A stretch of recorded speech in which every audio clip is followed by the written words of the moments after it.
Lamonte Jr. was a spectacle to see in 2021 after he came to the Giants in a trade during the offseason.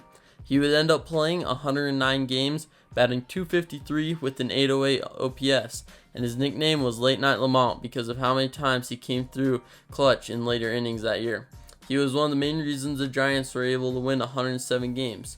In 2022, his season would be a different story.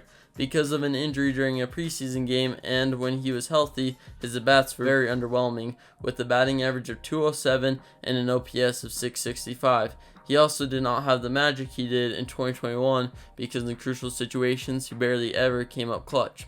Things were looking worrisome for Wade's future, but in 2023 he switched things around with some amazing numbers. As of recording this, he is batting .283 with an OPS of .880, but those aren't even the most impressive stats. The thing that sticks out most is his .416 on base percentage, which is ranked third in the MLB, with names like Luis Arraez and Juan Soto, who are the only ones above him.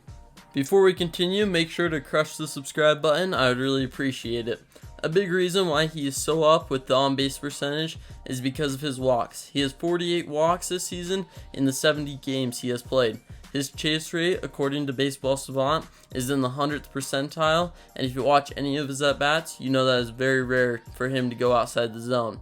The thing that has helped the Giants in a small way is his success in the first inning.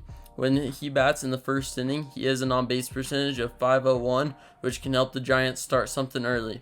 In Wade's 281 at-bats, he's gotten into a full count, 33 of those at-bats, which compared to Juan Soto, the league leader in walks, he is at 37. Wade has also taken advantage of more than half of those 33 full count at-bats, which have turned into him getting on base. The type of patience and plate discipline that Wade has had this year is very impressive, and when you think about where he was last year, it's very refreshing to see him at his peak. He's been playing first base for most of the season and has been a reliable asset there. His power has been very solid this year because of the balance he has in his swing. Last year, he had a lot of weight on his back foot, causing him to swing through most pitches and hurting his success.